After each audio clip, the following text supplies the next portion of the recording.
Thanks for joining us. Welcome to ARIRANG News Break on this Tuesday, July 19th. I'm Han-Dan in Seoul.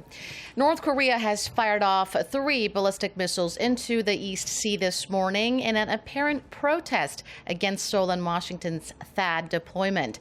The South Korean government has strongly condemned the move. We get more from Connie Kim at Seoul's Defense Ministry. North Korea fired 3 ballistic missiles Tuesday morning in what appears to be a 3-pronged protest against a THAAD deployment aimed at protecting South Korea from the North's missile provocations.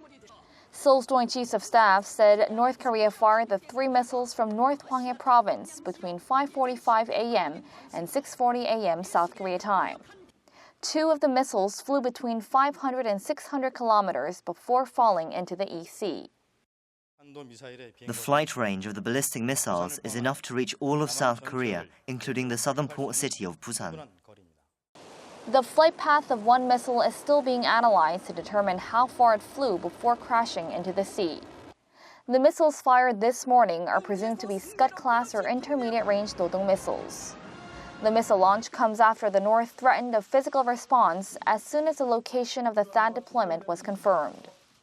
Seoul and Washington announced last Wednesday that they would deploy the missile defense system to Seongju County, a sparsely populated county in the southern part of South Korea. Military officials in Seoul say that when THAAD is deployed, it'll be able to construct a multi-layered missile defense system that could shoot down North Korea's Scud and Patriot missiles should they target the south. Many North Korea watchers are predicting Pyongyang will continue its protests against the THAAD deployment. Connie Kim, ARIRANG News. Lawmakers kicked off a 2-day Q&A session of government officials to discuss the ongoing controversies surrounding the THAAD deployment to South Korea. Despite calls for the contrary, Prime Minister Hwang Kyo-ahn stressed that the deployment plan does not need parliamentary approval because the military matter falls under the Seoul-Washington Mutual Defense Treaty. He also said THAAD is necessary to beef up South Korea's military capability against North Korea's nuclear and missile provocations. Defense Minister Han Min-gu ruled out any possibility of health risks from the electromagnetic waves emitted by the system's powerful radar. He pointed to the readings from a test at the THAAD base in Guam on Monday, which were well below the maximum permitted under Korean law. Foreign Affairs Minister Yoon Byung-se voiced concerns that the deployment could damage South Korea's diplomatic ties with China and Russia, possibly also hurting economic relations. But he did say the government has not heard of any possible economic reprisals from Beijing. We'll have full coverage on the THAAD debate as the session closes. Now to the latest in the race for the White House. After months of debates and a whittling down of the field to one, the Republican National Convention has finally kicked off. The GOP is set to formally nominate Donald Trump as the man to take on Hillary Clinton. For more on what turned out to be a shaky start in Cleveland, Kim Mo-gyun reports. On its first day, the floor of the Republican National Convention was briefly dropped into chaos after opponents of Donald Trump failed in their attempt to change the rules of the event. The anti-Trump forces started shouting roll call vote as they wanted to change the convention format so delegates would be free to vote for the candidate of their choice rather than the winner of their state primary, who in many cases was Trump.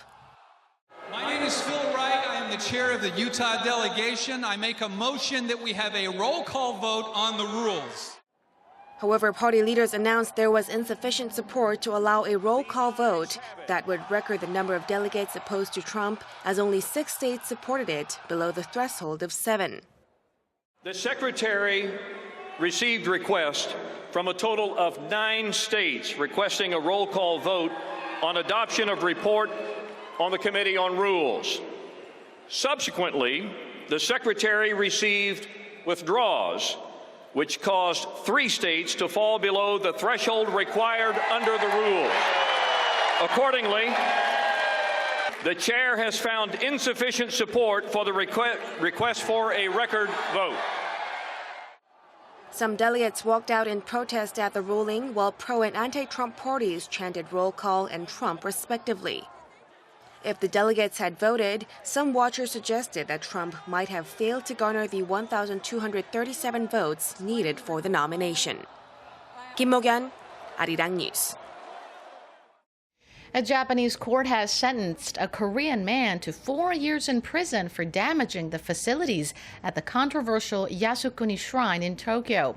Japan's Kyodo News Agency reported Tuesday that the Tokyo District Court has jailed the 28-year-old Korean man identified only by his surname Chun for 4 years for detonating an explosive in a bathroom of the shrine, damaging the bathroom ceiling. There were no casualties. Chun was indicted soon after the attempt last November. Many Koreans are angered by Japanese politicians' visits to the shrine, as the war dead buried there include several war criminals who carried out brutal atrocities against innocent Koreans during World War II.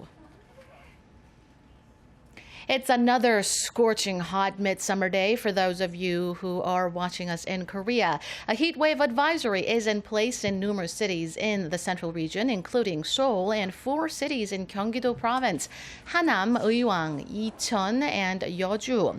The afternoon high in Seoul will top out at 32 degrees Celsius. The other places will be even hotter, hitting 33. The regions will see the mercury peak between 5 to 6 p.m. this afternoon. People are advised to stay well hydrated and minimize outdoor activities to avoid heat stroke. The heat wave will continue until tomorrow. That's Wednesday. That's all for now. Keep it tuned to Arirang for more on North Korea's latest provocation and other stories making headlines today. Thank you for watching.